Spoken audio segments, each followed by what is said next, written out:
இது போதகர் ஜான் கொடில் அவர்கள் ஆண்டவரின் திட்டம் என்ற தலைப்பில் கற்பித்த போதனையாகும். அவர் த கொச்சின் லாம்ப்ஸ்டாண்ட் என்ற ஆலயத்தில் போதகராய் இருக்கிறார். நான் ரெபி, இதை உங்களுக்கு தமிழில் வழங்குகிறேன்.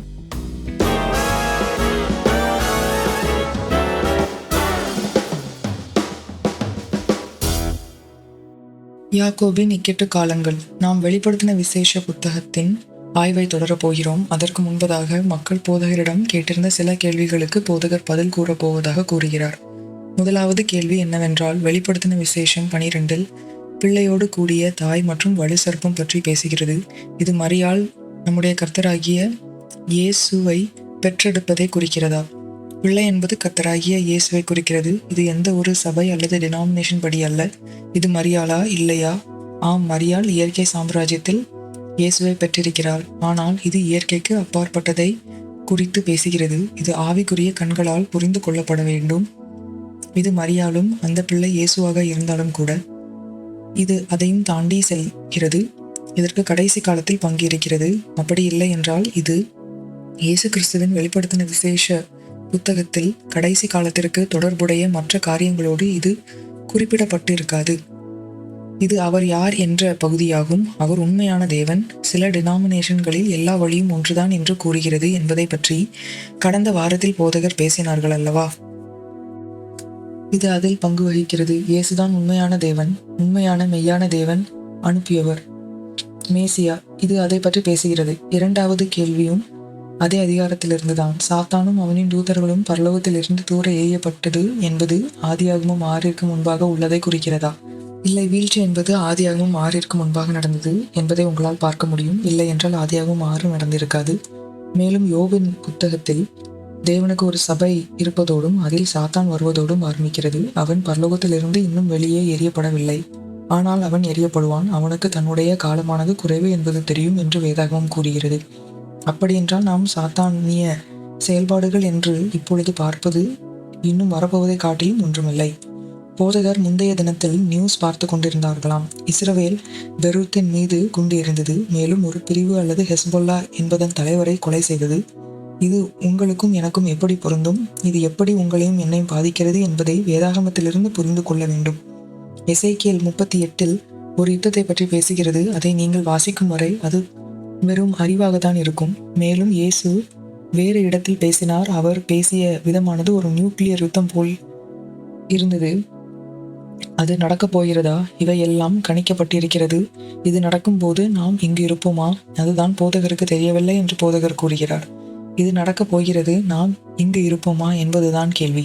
நிறைய காரியங்கள் சுழற்சியாக இருக்கிறது. அது ஒரு மாதிரியாக நடந்தது. ஆனால் அதன் நிறைவு இனிமேல் தான் வரும். நிறைய காரியங்கள் இருக்கிறது. இது ஆதியாகமம் 6 முன்பாக சாத்தானின் வீழ்ச்சி பற்றி பேசவில்லை. இது பரலோகத்திலிருந்து சாத்தான் துரத்தப்படுவதை பற்றி பேசுகிறது. அவன் இன்னும் பரலோக சாம்ராஜ்யத்தில் இருக்கிறான். ஏனென்றால் நம்முடைய யுத்தம் மாம்சத்தோடும் இரத்தத்தோடும் அல்ல, ஆனால் பரலோக சாம்ராஜ்யத்தோடு என பவுல் கூறுகிறார். போதகர் கூறுவது என்னவென்றால், சாத்தானின் வீழ்ச்சியும் இதுவும் வித்தியாசமான 2 காரியங்கள். மேலும் காலம் மற்றும் காலத்தோடு அரை காலம் தாய் பிள்ளையோடு வனாந்தரத்திற்கு ஓடி சென்றது. மரியாளும் யோசேப்பும் குழந்தையோடு எகிப்திற்கு சென்றதா? இது அதை குறிக்கலாம். ஆனால் இது அதல்ல. காலம் பிளஸ் காலம், அதனோடு அரை காலம் என்பது 3.5 வருடம். அது என்ன என்பது ஒரு தனி ஆய்வாகும்.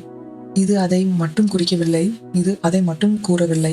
சில தீர்க்க தரிசனமாக உரைக்கப்பட்டது ஏற்கனவே நடந்துவிட்டது என்று கூறுவார்கள். இதுவும் நடந்துவிட்டது என்று கூறுவார்கள். மேலும் தானியேல் கூறியது நடந்துவிட்டது என்று கூறுவார்கள். வெளிப்படுத்தின விசேஷம் என்பது தீர்க்க தரிசனத்தின் புத்தகம். அப்படி கூறுகிறது. அப்படி என்றால் நடக்கப் போகிற காரியம் தானியேலுக்கு காரியங்கள் வெளிப்படுத்தப்பட்ட போதும் இது கடைசி காலங்களில் நடக்கும் என்று தேவதூதன் கூறினான். போதகர் கூறியது போல இது சுழற்சியானது. அதன் நிறைவு இன்னும் நடக்க இருக்கிறது. இல்லை என்றால் இது குறிப்பாக கூறியிருக்கும். இயேசு சில காரியங்கள் குறித்து அவ்வாறு பேசினார். விசுவாசிக்க கூடுமானால் இதுதான் எலியா என்றார். இது எல்லாம் நீங்கள் எப்படி வேதாகமத்தை விளக்குகின்றீர்கள் என்பதை பொறுத்ததாகும். மேலும் நீங்கள் எவ்வாறு ஆழமாக இருக்கின்றீர்கள், எவ்வாறு படிக்கின்றீர்கள் என்பதை பொறுத்ததுமாகும். நீங்கள் வெறும் அறிவின் பின்னால் செல்வீர்கள் என்றால் நீங்கள் நிறைய அறிந்து கொள்வீர்கள், ஆனால் வஞ்சிக்கப்படுவீர்கள். அதாவது அது உங்களை பலப்படுத்தாது. தாவீது தன்னுடைய கர்த்தராகிய தேவனுக்குள் தன்னை பலப்படுத்தி கொண்டான். இது உறுதியான ஒன்றாக இருக்க வேண்டும். அடுத்த கேள்வி வெளிப்படுத்தின விசேஷம் 7 தான் கோத்திரம் குறிப்பிடப்படவில்லை. அப்படியென்றால் தான் கோத்திரத்திலிருந்து யாரும் ரட்சிக்கப்பட காப்பாற்றப்பட மாட்டார்களா? அதாவது இஸ்ரவேல் கோத்திரங்கள் முத்திரை செய்யப்பட போது. இதன் அர்த்தம் அது அல்ல. இதை நிறைய வழிகளில் விளக்கம் கூற முடியும். இதை தான் கூறுகிறது என்று முடிவாக கூற முடியாது. ஏனெனில் யார் ரட்சிக்கப்படுவார்கள் என்பது நமக்கு தெரியாது. அது தேவனுக்கு மட்டும்தான் தெரியும். இல்லையென்றால் கர்த்தர் நம்மிடம் ஜீவ புஸ்தகத்தை காண்பிக்க வேண்டும். அதனால் தான் என்பது ரட்சிக்கப்படாது என்று முடிவாக கூறப்போவதில்லை என்று போதகர் கூறுகிறார். அவர்கள் குறிப்பிடப்படவில்லை என்பது உண்மைதான். அவர்கள் ஏன் குறிப்பிடப்படவில்லை? தான் என்பதன் அர்த்தம் என்ன? இஸ்ரவேல் தான் மேல் உள்ள தீர்க்க தரிசனம் என்ன? ஏனெனில் அவன் தன்னுடைய எல்லா பிள்ளைகளையும் ஆசீர்வதித்தான். அதை முதலில் படிக்க வேண்டும். செவி தினவு உள்ளபடி மட்டும் இராமல் நீங்கள் பழைய ஏற்பாட்டை சென்று படிக்க வேண்டும். மற்றும் ஒரு கேள்வி போதகரிடம் கேட்கப்பட்டது. என்ன என்றால், கேள்வி கேட்ட நபர் ஒருவரிடம் பேசிக் கொண்டிருந்தாராம். அந்த நபர் வேதாகமத்தை விட பாரம்பரியம்தான் என்று கூறினாராம். ஏனெனில் வேதாகமானது நிறைய மக்களால் தொகுக்கப்பட்டிருக்கிறது. மேலும் பாரம்பரியம் என்பது நமக்கு தெரிந்த மக்களால் உண்டாக்கப்பட்டது. அதனால் அதுதான் முக்கியம் என்று கூறினாராம். இந்த கேள்வியை கேட்ட அந்த நபருக்கு 2 தீமோத்தேயு 3:16 மற்றும் 17 நினைவிற்கு வந்ததாம். வேத வாக்கியங்கள் எல்லாம் தேவ ஆவியினால் அருளப்பட்டிருக்கிறது. தேவனுடைய மனுஷன் தேறினவனாகவும் எந்த நற்கிரியையும் செய்யும் தகுதி உள்ளவனாகவும் இருக்கும்படியாக அவைகள் உபதேசத்துக்கும் கடிந்து கொள்ளுதலுக்கும் சீர்திருத்தலுக்கும் நீதியை படிப்பிக்குதலுக்கும் பிரயோஜனம் உள்ளவைகளாய் இருக்கிறது. இதற்கு போதகர் இவ்வாறாக விளக்கம் கூறுகிறார். அந்த வசனமும் அதன் இருப்பிடமும் தெரிந்திருப்பது நல்லதுதான். ஆனால் அது அந்த நபருக்கு எந்த அர்த்தமும் மற்றதாக இருக்கும். பரிசுத்த ஆவியால் ஊக்கமளிக்கப்படுமானால் பரிசுத்த ஆவியானவர் அவர்களை கண்டித்து உணர்த்துவார். சாவி என்ன என்றால் பரிசுத்த ஆவி. கண்டித்து உணர்த்துதல் இல்லை என்றால் அந்த மனிதர் என்ன செய்வார்? மேலும் இது ஒரு புத்தகம் தானே. வேதாகமம் மனிதர்களால் தொகுக்கப்பட்டது. ஆனால் எல்லா வசனங்களும் தேவனால் கொடுக்கப்பட்டது. தேவன் தாமே வந்து அந்த நபரை கண்டித்து உணர்த்தும் வரை அந்த நபர் எப்படி விசுவாசிப்பார்? இது 2 அம்சங்கள். 3வது அம்சம் என்ன என்றால், நரகத்திற்கு செல்லும் வழி விசாலமானது என்றும் நீதிக்கும் நன்மையான வழிக்கும் உண்டான வழி இடுக்கமானது என்றும் இயேசு கூறினார். எல்லாரும் அதை தேர்ந்தெடுப்பதில்லை. அவர்களுக்கு தெரிந்தாலும் கூட. அப்படிப்பட்ட நேரத்தில் என்ன செய்வது? உங்களால் எதுவும் செய்ய முடியாது. கர்த்தரிடம் ஜெபியுங்கள். அவர் அந்த சூழ்நிலையை எப்படி சரியாக கையாள வேண்டும் என்பதை குறித்து பதிலளிப்பார். உதாரணமாக, வெகு காலத்திற்கு முன்பு இரவு நேரத்தில் ஒரு ரிட்ரீட்டின் போது போதகர் ஒரு நபரின் அருகில் இருந்தாராம். அந்த நபர் இவ்வாறு போதகரிடம் கூறினாராம். நான் இயேசுவை விசுவாசிக்க வேண்டும் என்று நினைக்கிறேன். நீங்கள் எல்லாரும் இயேசுவை விசுவாசிக்கின்றீர்கள் என்பது எனக்கு தெரியும். ஆனால் எனக்கு என்னத்தை விசுவாசிக்க வேண்டும் என்று தெரியவில்லை என்று கூறினாராம். இப்பொழுது இந்த நபரிடம் போதகர் வேதாகமம் இவ்வாறு கூறுகிறது அவ்வாறு கூறுகிறது என்று கூறுவார் என்றால் இதுவும் ஒரு காரியமாக மாத்திரம்தான் இருக்கும். அதனால் போதகர் கர்த்தரிடம் என்ன கூற வேண்டும் என்று கேட்டாராம். கர்த்தர் இவ்வாறு கூறினாராம். 3 நாட்களுக்கு முன்பு நீங்கள் தூங்கிக் கொண்டிருந்தீர்கள். மேலும் நீங்கள் அழுது கொண்டிருந்தீர்கள். மேலும் எப்படி உங்களின் தலையணை நனைந்தது என்று யோசித்தீர்கள். உங்களின் கண்ணீர் தலையணையை நனைத்தது என்பது உங்களை ஆச்சரியப்படுத்தியது. அந்த நபர் போதகரிடம் இது எப்படி உங்களுக்கு தெரிந்திருக்கிறது என்று கேட்க, அதற்கு போதகர், பரலோகில் ஒரு தேவன் இருக்கிறார். நீங்கள் அழுது இருந்தது அவருக்கு தெரியும். அவர் தன்னுடைய குமாரனாகிய இயேசுவை அனுப்பினார். அவர் உங்களை நேசிக்கிறார், உங்களை விசாரிக்கிறவராயிருக்கிறார். மேலும் அந்த நபர் ஏன் அழுதார் என்பதையும் போதகரிடம் கர்த்தர் கூறினாராம். கர்த்தருக்கு அதை செய்ய வேண்டிய அவசியமில்லை. நடந்தது என்ன? அந்த நபர் விசுவாசித்தார். ஏனெனில் பரிசுத்த ஆவியானவர் வெளிப்படுத்தியதால். அதுபோல கேலிக்கட்டில் போதகரின் மைத்துனர் முஸ்லிம் டிரைவரிடம் சாட்சியாக இருக்க 3 நாளாக முயன்றார்களாம். கடைசி நாளில் போதகர் இந்த டிரைவரிடம் பெயர் கேட்க அவர் முஸ்லிம் என்பதை புரிந்து கொண்டாராம். மேலும் கர்த்தர் போதகரிடம் அந்த நபரை பற்றி பேச தொடங்கினாராம். போதகர் இந்த நபரை இயேசுவிற்கு வெல்லவோ நற்செய்தி பகிரவோ இல்லையாம். இவர் முன்னாடி சீட்டில் உட்கார்ந்திருந்தாராம். மேலும் போதகரின் மைத்துனர் மற்றும் ஒரு மூத்த போதகர் பின் சீட்டில் உட்கார்ந்து இருந்தார்களாம்.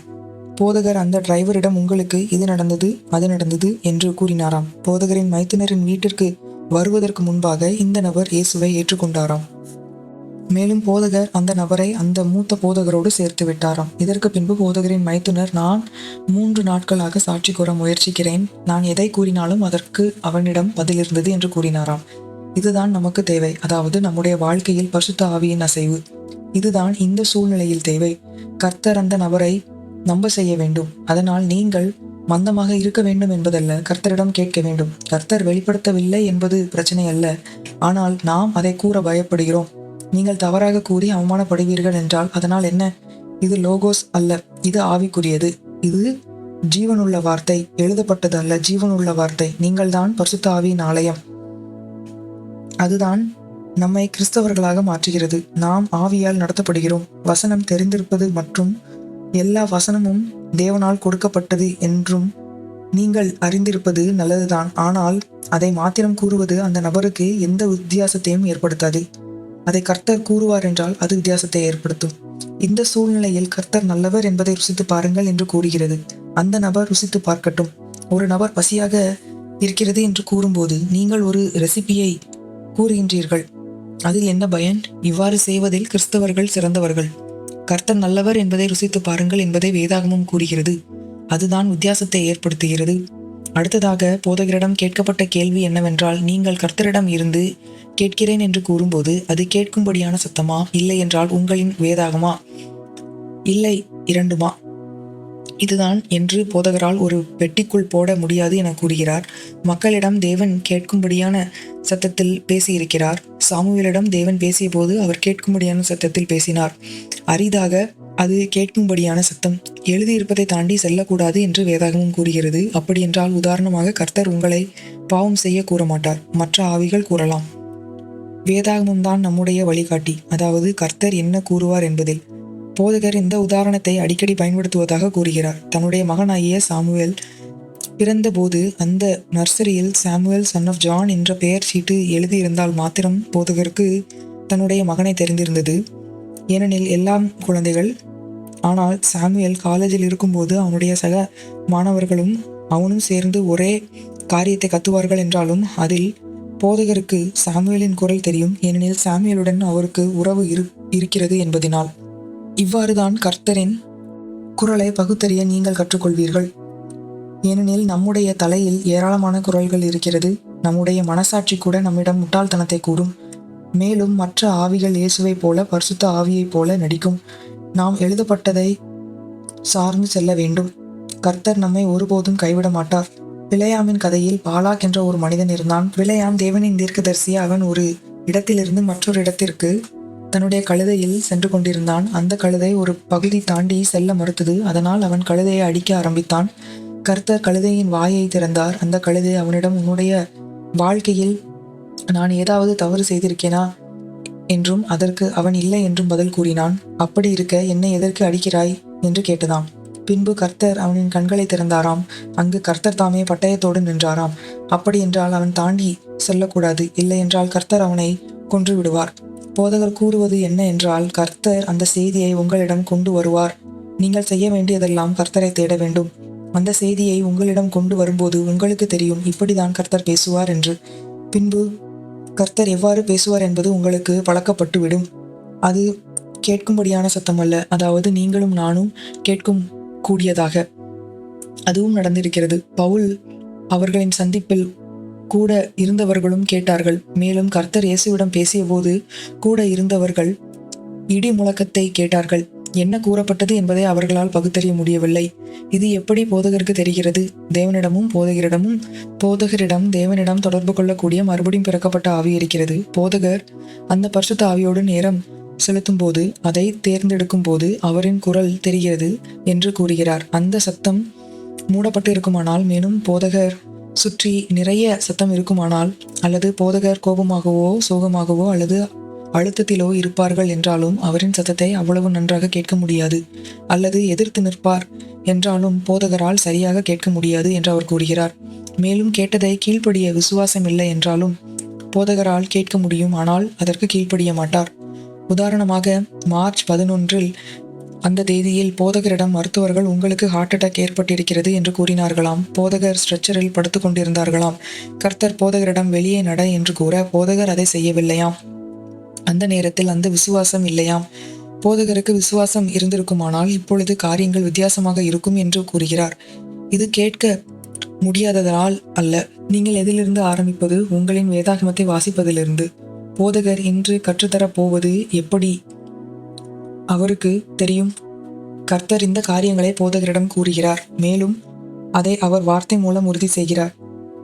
பின்பு இதை உறுதிப்படுத்தும் காரியங்களை கண்டு கொள்கிறார். உதாரணமாக யூடியூபில். அப்பொழுது இது எனக்கு தெரியும், கர்த்தர் என்னோடு பேசினார் 10 வருடம் அல்லது 6 மாதம் முன்பு அல்லது நேற்று, இல்லை என்றால் இப்பொழுது அவர் அதை என்னோடு பேசிக்கொண்டு இருக்கிறார் என்பதாக. உதாரணமாக நம்முடைய கர்த்தராகிய இயேசு சீக்கிரமாக வருகிறார் என்பது போதகருக்கு தெரியுமாம். இதை பற்றி எப்பொழுதும் போதகரிடம் பேசிக் கொண்டிருக்கிறாராம். எந்த அளவிற்கு என்றால், தேவனின் மக்களை அவர் தயார் செய்கிறாரா, அவர் தயாராக இருக்கிறாரா என்பதை குறித்து கவலைப்படும் அளவிற்கு. கர்த்தர் படிப்படியாக அவர் கற்றுத்தருவதாக கூறினாராம். போதகர் செய்ய வேண்டியது முதலாவது தேவ ராஜ்யத்தை தேட வேண்டும். மேலும் நீங்கள் அவரை தேடும்போது அவர் அந்த செய்தியை உங்களிடத்தில் கொண்டு வருவார். போதகரிடம் தேவன் ஒருமுறை லாரி மூலமாக பேசினாராம். போதகர் ஊட்டியிலிருந்து வந்து கொண்டிருந்தாராம். சார்ல்ஸ் என்பவர் வண்டியை ஓட்டி கொண்டிருந்தாராம். ஒரு லாரி ஹார்ன் அடித்து கொண்டே இருந்ததாம். போதகருக்கு தான் செலுத்த வேண்டிய ஒரு கட்டணம் இருந்ததாம். அதை பற்றி போதகர் வருத்தப்பட்டு கொண்டிருந்தார்களாம். அப்படி இருக்க போதகர் சார்ல்ஸ் என்பவரிடம் இந்த லாரி செல்லட்டும் என்று கூறினார்களாம். அந்த லாரி காரின் முன்னாடி வந்து விட்டதாம். அந்த லாரியின் பின்னால் கர்த்தர் தேவையை சந்திப்பார் என்று எழுதியிருந்ததாம். இந்த செய்தியை காண்பித்து விட்டு அந்த லாரி சென்று விட்டதாம். அதன் பின்பு மலைகளுக்கு உள்ளாக சென்று விட்டதாம். கர்த்தர் நம்மிடம் பேசுகிறார், அந்த செய்தியை நமக்கு கொண்டு வருகிறார். மேலும் உங்களுக்கு சந்தேகம் இருக்குமானால் போதகரிடம் கேட்க வேண்டும் என்று அவர் கூறுகிறார். எபேசியர் 4:11 முதல் 15 வாசிக்கும் போது, மேய்ப்பர்கள், போதகர்கள், தீர்க்கதரிசிகள், சுவிசேஷகர்கள் மற்றும் அப்போஸ்தலர்கள் சபைக்கு கொடுக்கப்பட்டிருக்கிறது. நீங்கள் ஒரு சபையை சார்ந்திருக்க வேண்டும். ஒரு சபைக்கு செல்வது என்பதில் எந்த அர்த்தமும் இல்லை. உங்களின் இதயம் கர்த்தரோடு சரியாக இருக்க வேண்டும். இப்பொழுது இன்றைய தலைப்பிற்குள்ளாக வருவோம். இயேசு யார் என்பதை புரிந்து கொள்ள புதிய ஏற்பாடு மட்டுமல்ல, பழைய ஏற்பாட்டையும் நீங்கள் வாசிக்க வேண்டும். பழைய ஏற்பாடு தெரியாமல் நீங்கள் ரட்சிக்கப்படலாம், ஆனால் அதை பற்றி போதகர் பேசவில்லை. வெளிப்படுத்தின விசேஷம் புரிந்து கொள்ள பழைய ஏற்பாடு தெரிய வேண்டும். இல்லை என்றால் அது உங்களுக்கு எந்த அர்த்தமும் தராது. போதகர் கற்றுத்தரப் போவது என்ன என்றால், கர்த்தரின் மீண்டுமான வருகை பற்றி. அது எப்படி உங்களை மாற்றும் என்பது கர்த்தர் உங்களில் செய்யும் வேலையை பொறுத்ததாகும்.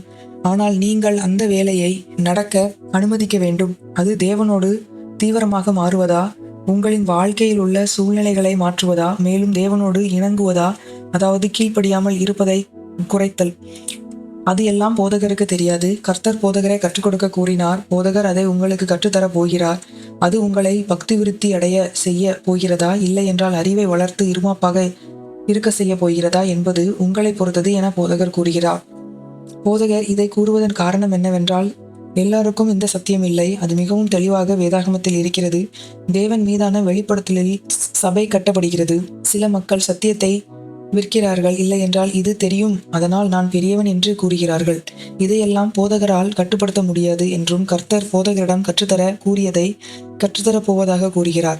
கடைசி 12 வருட காலமாக போதகர் இதைதான் கற்று தருவதாக கூறுகிறார். இன்று நாம் வசனங்களிலிருந்து படிக்கப் போகிறோம். 1 கொரிந்தியர் 10:11. இவைகளெல்லாம் திருஷ்டாந்தங்களாக அவர்களுக்கு சம்பவித்தது. உலகத்தின் முடிவு காலத்தில் உள்ள நமக்கு எச்சரிப்பு உண்டாகும்படி எழுதப்பட்டும் இருக்கிறது. எந்த காரியங்கள் பழைய ஏற்பாட்டில் இருக்கும் காரியங்கள். வேதாகமம் பழைய ஏற்பாட்டில் என்ன பேசுகிறது என்பது நமக்கு தெரிய வேண்டும். பரிசுத்த ஆவியால் நிரப்பப்பட்ட பின் பெந்தைக்கோஸ்துவின் நாளில் ஊழியத்திற்காக பேதுரு இதைதான் யோவேல் கூறினார் என்று பேசினார். உங்களுக்கு யோவேல் என்ன கூறினார் என்பது தெரியவில்லை என்றால் அவரால் என்ன செய்ய முடியும்? மேலும் பேதுரு என்ன வேண்டுமானாலும் கூறலாம். 1 தெசலோனிக்கேயர் 5:1-3. சகோதரரே, இவைகள் நடக்கும் காலங்களையும் சமயங்களையும் குறித்து உங்களுக்கு எழுத வேண்டுவதில்லை. இரவிலே திருடன் வருகிற விதமாய் கர்த்தருடைய நாள் வரும் என்று நீங்களே நன்றாய் அறிந்திருக்கிறீர்கள். சமாதானமும் சௌக்கியமும் உண்டென்று அவர்கள் சொல்லும்போது கர்ப்பவதியானவளுக்கு வேதனை வருகிறது போல அழிவு சடிதியாய் அவர்கள் மேல் வரும். அவர்கள் தப்பி போவதில்லை. சமாதானம் மற்றும் சௌக்கியம், பாதுகாப்பு. போதகர் எசேக்கியேல் 37 போதகர் குறிப்பிட்டார். அதிலும் அது சமாதானமாக இருக்கிறது என்றும் பாதுகாப்பில் இருக்கிறோம் என்றும் கூறுவார்கள். சடுதியில் அழிவு நேரிடும். பவுல் கூறும் ஒரு காரியத்தை போதகர் மேற்கோளிட்டு காண்பிக்க விரும்புகிறார். சகோதரரே, இவைகள் நடக்கும் காலங்களையும் சமயங்களையும் குறித்து உங்களுக்கு எழுத வேண்டுவதில்லை. இதை பவுல் சபையில் இருப்பவர்களிடம் பேசுகிறார். அவர் உயிரோடு இருப்பார் என்றால் உங்களிடம் அதை பேசுவார். எழுத வேண்டிய அவசியமில்லை என்று அவர் கூறுகிறார். அப்படியென்றால் இதை அவர் ஏற்கனவே கூறியிருக்கிறார். அதை எழுத வேண்டிய அவசியமில்லை. இரவிலே திருடன் வருகிற விதமாய் கர்த்தருடைய நாள் வரும் என்று நீங்களே நன்றாய் அறிந்திருக்கின்றீர்கள். அப்படியென்றால் எந்த அறிவும் இல்லாமல் வரும் பவுலின் வாக்குவாதத்தை முழுவதுமாக வாசிப்பீர்கள் என்றால் அது நடக்கும். ஆனால் அது உங்களுக்கு தெரியும், ஏனெனில் இதை நான் உங்களுக்கு கூறியிருக்கிறேன். தெரியாதவர்களுக்கு இது சடுதியாக வரும், ஆனால் உங்களுக்கு இவையெல்லாம் அடையாளம், இவையெல்லாம் நடக்கும். அதனால் நீங்கள் என்ன நடக்கும் என்று தெரியாமல் விடப்பட மாட்டீர்கள். அறிவு இருமாப்பாக்கும். இதைத்தான் பவுல் கூறுகிறார். காலங்கள் உங்களுக்கு ஏற்கனவே தெரியும், அதேதான் போதகர் கூறுகிறார். என்ன நடக்கப் போகிறது, என்ன நடந்து கொண்டு இருக்கிறது என்பதை குறித்து நீங்கள் ஆச்சரியப்படக்கூடாது. ஏனெனில் வேதாகமம் அதை கூறுகிறது. நீங்கள் ஒரு சபையை சார்ந்து இருப்பதால் கர்த்தர் சபைக்கு உங்களுக்கு தேவையானதை தெரியப்படுத்துவார். உங்களுக்கு இச்சிங் இயர்ஸ், செவி தினவு உள்ளவர்களாக இருக்கக்கூடாது. கர்த்தர் உங்களுக்கு சில காரியங்களை கற்றுத்தரப் போகிறார். நீங்கள் அதை படிக்கப் போகின்றீர்கள். மத்தேயு 16:1-3. பரிசேயரும் சதுசேயரும் அவரை சோதிக்கும்படி அவரிடத்தில் வந்து வானத்திலிருந்து ஓர் அடையாளத்தை தங்களுக்கு காண்பிக்க வேண்டும் என்று கேட்டார்கள். அவர்களுக்கு அவர் பிரதியுத்தரமாக, அஸ்தமனமாகிற போது செவ்வானமிட்டு இருக்கிறது, அதனால் வெளிவாங்கும் என்று சொல்லுகிறீர்கள். உதயமாகிற போது செவ்வானமும் மந்தாரமுமாய் இருக்கிறது, அதனால் இன்றைக்கு காற்றும் மழையும் உண்டாகும் என்று சொல்லுகிறீர்கள். மாயக்காரரே, வானத்தின் தோற்றத்தை நிதானிக்க உங்களுக்கு தெரியுமே, காலங்களின் அடையாளங்களை நிதானிக்க உங்களால் கூடாதா? அவர் கூறுவது என்னவென்றால், மேகமாக இருக்கிறது என்பதை பார்த்து மழை பெய்யும் என்று கூறுகின்றீர்கள். அந்த அடையாளம் உங்களுக்கு தெரியும். உங்களுக்கு ஆவிக்குரிய அடையாளம் தெரியுமா? என்ன நடக்கப் போகிறது என்பது தெரியுமா? உங்களுக்கு தெரிய வேண்டும். அதைதான் இயேசு கூறுகிறார். மேலும் இங்கு பவுல் இதற்கு பிறகு உங்களுக்கு ஏற்கனவே தெரியும், நான் கூற வேண்டிய அவசியமில்லை என்று கூறுகிறார். நாம் யாக்கோபின் உபத்திரவம் இக்கட்டு காலம் பற்றி பார்க்க வேண்டும். இதை நாம் உபத்திரவம் என்றும் மகா உபத்திரவம் என்றும் கூறுகிறோம். இது வேதாகமம் படி யாக்கோபின் இக்கட்டு காலம் என்று கூறப்படுகிறது. இதற்கு உபத்திரவம் என்று அழைக்கப்படுகிறது. ஆனால் உபத்திரவம் என்பது எதை வேண்டுமானாலும் கூறலாம். அது ஒரு தனி நிகழ்வு அல்ல. யாக்கோபின் இக்கட்டு காலம் என்பது குறிப்பானது. நாம் யாக்கோபின் இக்கட்டு காலத்தை பார்க்க வேண்டும். இதுதான் ராப்சர் முன்பா அல்லது ராப்சருக்கு பின்பு, ராப்சர் இதன் நடுவிலே இருக்கும் என்று கூறுகிறார்கள். யாக்கோபின் இக்கட்டு காலத்தை படிக்க எங்கு செல்ல வேண்டும்? வெளிப்படுத்தின விசேஷம் அல்ல, யாக்கோபிற்கு செல்ல வேண்டும். கிறிஸ்துவில் உள்ள எளிமையை மறந்து விடாதீர்கள். உங்களுக்கு ஞானம் வேண்டும். இதை நாம் படிக்க வேண்டும். யாக்கோபிற்கு பாடு இருந்தது. தேவன் உங்களுக்கு மூளை கொடுத்திருக்கிறார். தேவன் அதை பயன்படுத்த வேண்டும் என எதிர்பார்க்கிறார். அதாவது ஆவியில் அடையாளங்களை அறிந்து கொள்ள, வார்த்தையை புரிந்து காலத்தை பகுத்தறிய வேண்டும். அதாவது அந்த வார்த்தையை வைத்து, இல்லை என்றால் நீங்கள் தவறாக செல்வீர்கள். யாக்கோபின் இக்கட்டு காலம் வேதாகமத்தில் எங்கிருக்கிறது? எரேமியா 30:7. ஐயோ, அந்த நாள் பெரியது, அதை போல் ஒத்த நாள் இல்லை. அது யாக்கோபுக்கு இக்கட்டு காலம், ஆனாலும் அவன் அதற்கு நீங்களாக்கி ரட்சிக்கப்படுவான். யாக்கோபின் இக்கட்டு காலம் என்பது இந்த வசனத்திலிருந்து வருகிறது. இது கடைசி காலத்தை உள்ள உபத்திரவம் என்று கூறும் 7 வருட காலமாகும். இதுதான் யாக்கோபின் இக்கட்டு காலம். யாக்கோபு என்பது உவமையாக மொத்தத்தையும் குறிக்க பயன்படுத்துகிறது. அதுதான் யாக்கோபு. அது இஸ்ரவேலை குறிக்கும். இது இஸ்ரவேலின் இக்கட்டு காலம். இப்படி கூறுவதன் பிரச்சனை என்ன என்றால், இது இஸ்ரவேலருக்கு மாத்திரம்தான் பொருந்தும் என்பதாக கருதுவது. அதே அதிகாரத்தில் வசனம் 5 வாசிப்பீர்கள் என்றால், அது மகா திகில் மற்றும் தத்தளிப்பு இவற்றின் காலம்தான் யாக்கோபின் இக்கட்டு காலம். வசனம் 6 பிரசவ வேதனை குறிக்கிறது. அதாவது வேதனையை குறிக்கும் ஒரு காலம். இது எதிர்காலத்தில், ஆனால் நிறைய காரியம் போல இது ஏற்கனவே ஆரம்பித்து விட்டது. வேதாகமம் படி நாம் எங்கு இருக்கிறோம் என்பது துல்லியமாக உங்களுக்கு புரிகிறதா? இதை அறிந்து கொள்ள நமக்கு ஞானம் வேண்டும். வேதாகமம் உங்களை செயலற்ற நிலையில் விடுவதில்லை. கர்த்தர் நம்மோடு பேசுகிறார். ஆனால் அவருக்கு செவி சாய்ப்பவர்களுக்கும் பசியோடு இருப்பவர்களுக்கும் மாத்திரம்தான் அவர் பேசுகிறார். மத்தேயு 24:21. ஏனெனில் உலகம் உண்டானது முதல் இதுவரைக்கும் சம்பவித்தராததும் இனிமேலும் சம்பவியாததுமான மிகுந்த உபத்திரமும் அப்பொழுது உண்டாயிருக்கும். இதுதான் உபத்திரவம் மற்றும் யாக்கோபின் இக்கட்டு காலம் என்பதன் தொடர்பாகும். எரேமியா பயன்படுத்திய அதே உருவகத்தை கர்த்தராகிய இயேசு கிறிஸ்துவும் பேசுகிறார். யாக்கோபின் இக்கட்டு காலம் என்பது உபத்திரவ காலம் என்பதை பற்றி பேசிக் கொண்டிருக்கிறோம். மத்தேயு 24:6-8. யுத்தங்களையும் யுத்தங்களின் செய்திகளையும் கேள்விப்படுவீர்கள். கலங்காதபடி எச்சரிக்கையாயிருங்கள். இவைகளெல்லாம் சம்பவிக்க வேண்டியதே, ஆனாலும் முடிவு உடனே வராது. ஜனத்துக்கு விரோதமாய் ஜனமும் ராஜ்யத்துக்கு விரோதமாய் ராஜ்யமும் எழும்பும். பஞ்சங்களும் கொள்ளை நோய்களும் பூமி அதிர்ச்சிகளும் பல இடங்களில் உண்டாகும். இவைகளெல்லாம் வேதனைகளுக்கு ஆரம்பம். இவையெல்லாம் வேதனையின் ஆரம்பம். இயேசு என்ன நடக்கப் போகிறது என்பதை விளக்குகிறார். அப்போஸ்தலராகிய பவுலும் உபத்திரவங்களை பிரசவ வலிக்கு ஒப்பிட்டு பேசுகிறார். 1 தெசலோனிக்கேயர் 5:3. சமாதானமும் சௌக்கியமும் உண்டென்று அவர்கள் சொல்லும்போது கர்ப்பவதியானவளுக்கு வேதனை வருகிறது போல அழிவு சடுதியாய் அவர்கள் மேல் வரும். அவர்கள் தப்பி போவதில்லை. இது நடக்கப் போகிறது. பிரசவ வேதனையில் இருக்கும் பிரசவ பெண் பிள்ளையை பெறுவாள். அப்படியென்றால் இது கிறிஸ்துவின் வருகைக்கு முன்பாக பிரசவ வேதனை இருக்கப் போகிறது. போதகர் யாக்கோபின் இக்கட்டு காலம் பற்றி பார்க்க போகிறோம் என கூறுகிறார். யாக்கோபிற்கு எப்பொழுது பாடு நேர்ந்தது? இதற்கு நாம் ஆதியாகமம் 29:23-30 செல்ல வேண்டும். யாக்கோபு தன்னுடைய தாயாரின் வீட்டிற்கு வந்தான். தன்னுடைய சகோதரனை பிறப்பு உரிமைக்காக ஏமாற்றினான். தன்னுடைய தாய், நீ புறப்பட்டு தூர போவது நலம் என்றாள். அங்கு அவன் ராகேலை கண்டு காதலில் விழுந்தான். ராகேலின் தகப்பன் வேறு யாருக்கோ ராகேலை கொடுப்பதற்கு பதிலாக நான் உனக்கு தருவது நலம்தான் என்றான். ராகேலிற்கு லேயாள் என்ற மூத்த சகோதரி இருந்தாள். தகப்பனான லாபான் யாக்கோபிடம், எனக்கு 7 வருடம் வேலை பார் என்று நான் என் மகளை தருகிறேன் என்றும் கூறினான். அவன் 7 வருடம் வேலை பார்த்தான். அது ஒன்றுமில்லாததாக இருந்தது. அதைதான் வேதாகமும் கூறுகிறது. அவனுக்கு திருமணம் ஆகிறது.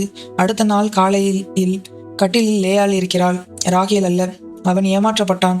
அவன் லாபானிடம் என்னது இது என்று கேட்கிறான். அதற்கு அவன், நாங்கள் மூத்த சகோதரி, முதலில் திருமணம் செய்யப்பட வேண்டும், அதன் பின்னுதான் இளைய சகோதரி என்று கூறினான். யாக்கோபு, சரி, இப்பொழுது என்ன செய்ய என்று கூற, லாபான், லேயாளோடு 1 வாரம் செலவிடு, அதன் பின்பு நான் ராகேலை தருகிறேன் என்றான். மேலும் ராகேலிற்கு இன்னும் ஒரு 7 வருடம் வேலை செய் என்று கூறினான். 7 வருடம் திருமணம், பின்பு அடுத்த 7 வருடம். இதற்கு பிறகு ஒரு 6 வருடம் இருக்கிறது. ஆதியாகமம் 29, 23 முதல் 30. அன்று இரவிலே அவன் தன் குமாரத்தியாகிய லேயாளை அழைத்து கொண்டு போய் அவனிடத்தில் விட்டான். அவளை அவன் சேர்ந்தான்.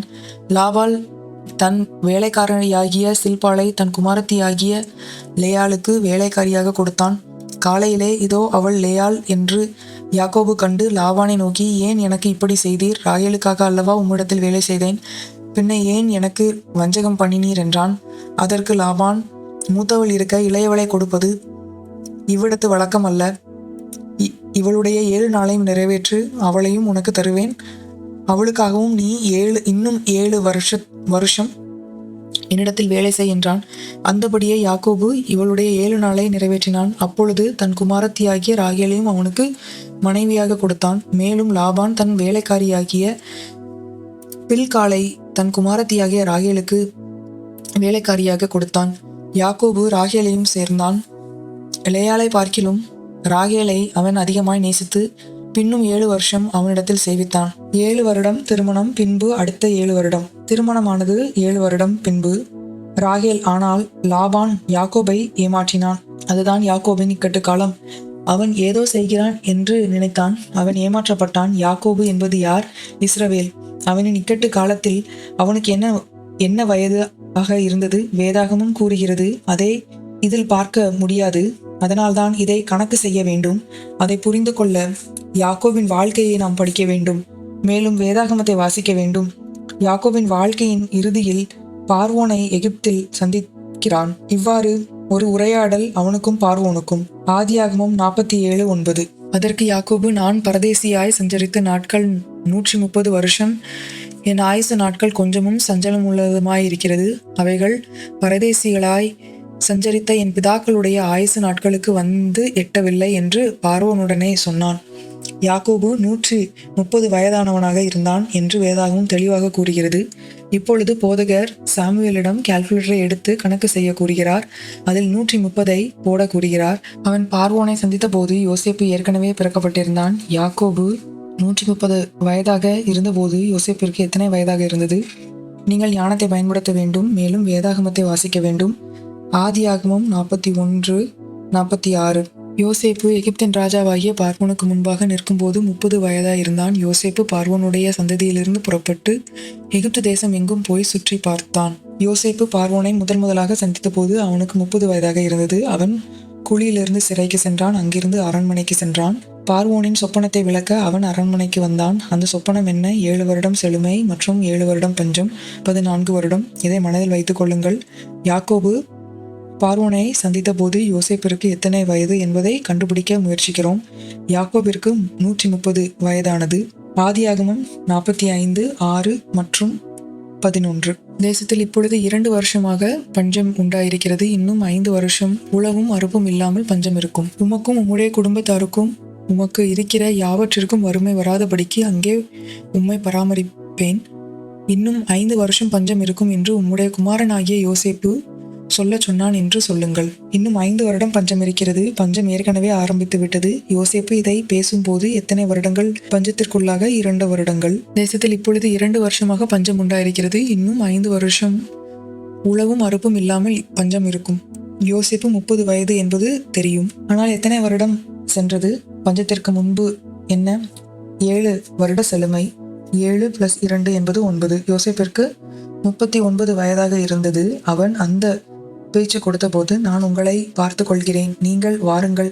யோசேப்பு 39 வயதானவனாக இருந்தான். யாக்கோபு 130 வயதானவனாக இருந்தான். யாக்கோபிற்காக அவன் அனுப்பினான். யாக்கோபு அதே வருடத்தில் வந்தான். யாக்கோபு யோசேப்பிற்கு 39 வயதான போது எகிப்திற்கு வந்தான். யோசேப்பு பிறந்த போது யாக்கோபின் வயதென்ன? 130 - 39, அதாவது அது 91. அப்படி என்றால் அவனின் 91, அதாவது வயது உள்ளவனாக இருந்தான். இதை மனதில் வைத்துக் கொள்ளுங்கள். லேயாளையும் ராகேலையும் திருமணம் செய்யும் போது யாக்கோபிற்கு எத்தனை வயது? 7 வருடம் + 7 வருடம் அல்லவா? லேயாளையும் ராகேலையும் திருமணம் செய்யும் போது யாக்கோபிற்கு எத்தனை வயது? வசனத்திலிருந்து கண்டுபிடிப்போம். ஆதியாகமம் 30, 25 முதல் 26. ராகேல் யோசேப்பை பெற்ற பின் யாக்கோபு லாபானை நோக்கி, நான் என் ஸ்தானத்திற்கும் என் தேசத்திற்கும் போக என்னை அனுப்பிவிடும். நான் உமக்கு ஊழியம் செய்து சம்பாதித்த என் மனைவிகளையும் என் பிள்ளைகளையும் எனக்கு தாரும். நான் போவேன். நான் உம்மிடத்தில் சேவித்த சேவகத்தை நீர் அறிந்திருக்கிறீர் என்றான். யோசேப்பு பிறந்த போது யாக்கோபிற்கு 91 வயதாக இருந்தது. அவன் தன் 91வது வயதில் இதை கூறுகிறான். ஆதியாகமும் 31:41. இந்த 20 வருஷ காலம் உம்முடைய வீட்டில் இருந்தேன். 14 வருஷம் உம்முடைய 2 குமாரத்திகளுக்காகவும் 6 வருஷம் உம்முடைய மந்தைக்காகவும் உம்மிடத்தில் சேவித்தேன். 10 முறை என் சம்பளத்தை மாற்றினீர். எத்தனை காலம் அவன் அங்கிருந்தான்? 20 வருடம். எத்தனை வருடம் வேலை செய்தான்? 14 வருடம் ராகேல் மற்றும் லேயாளிற்காக, மேலும் 6 வருடம் மந்தைக்காக. 14 + 6 20 அல்லவா? அவன் மகள்களுக்காக வேலை செய்ய வேண்டிய காலம் முடிந்தது. அதன் பின்பு யோசேப்பு பிறந்தான் என்று நாம் வாசித்தோம். அதன் பின்பு அவன், நான் போகிறேன் என்றான். அவன் முதல் முறை போகிறேன் என்றபோது 91 வயது ஆனவனாக இருந்தான். 6 வருடங்களுக்கு பிறகு ஆதியாகமும் 31:41 இருக்கிறது. ஏனெனில் 6 வருடம் கலந்து விட்டது. 91 + 6 97. யாக்கோபு முதல் முறை லாபானிடம் போகிறேன் என்று கூறின போது அவன் 91 வயது ஆனவனாக இருந்தான். ஏனெனில் என்னுடைய மனைவிகளுக்காக நான் வேலை செய்து முடித்து விட்டேன். அப்படி என்றால் அவனுக்கு திருமணமான போது அவனுக்கு எத்தனை வயது? அவன் 91 வயதானவனாக இருந்தான். அதிலிருந்து 7 வருடத்திற்கு முன்பாக அவனுக்கு திருமணம் செய்யப்பட்டது. 91 வயது -7, அது 84. அவனுக்கு திருமணமான போது 84 வயது. இது வசனபூர்வமானது, வேதாகம ரீதியானது. ஆதியாகமம் 29:18. யாக்கோபு ராகேல் பேரில் பிரியப்பட்டு உம்முடைய இளைய குமாரத்தியாகிய ராகேலுக்காக உம்மிடத்தில் 7 வருஷம் வேலை செய்கிறேன் என்றான். ராகேலை சந்தித்த போது அவனுக்கு எத்தனை வயதானது? 84 - 7 77. ஏனெனில் அவளை சந்தித்த பின்பு 7 வருடம் வேலை செய்தான். அவன் ராகேலை சந்தித்த போது அவனுக்கு 77 வயதானது. 77 வயதிலிருந்து 84 வரை ராகேலிற்காக வேலை செய்தான். ஆனால் லாபான் அவனை 84வது வயதில் ஏமாற்றினான். பின்பு அவன் மற்றும் ஒரு 7 வருடம் பார்த்தான். அது அவனை 91 வயதாக மாற்றியது. யாக்கோபிற்கு தேவனின் பெயர் என்ன?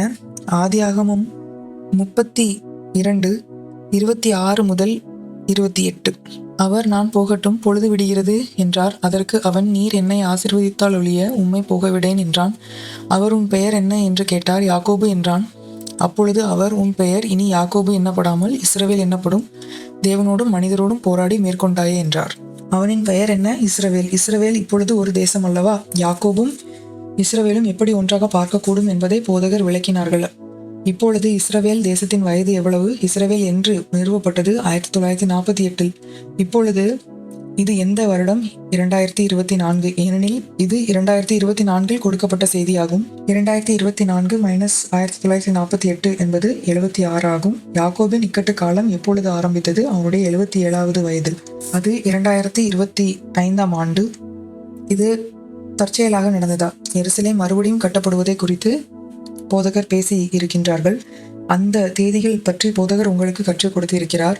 1948 + 77, அதாவது அவர் ராகேலை சந்தித்தது. 1948 + 77, அதாவது அவன் ராகேலை சந்தித்தது. அது 2025. இதனோடு 7ஐ கூட்டுங்கள்.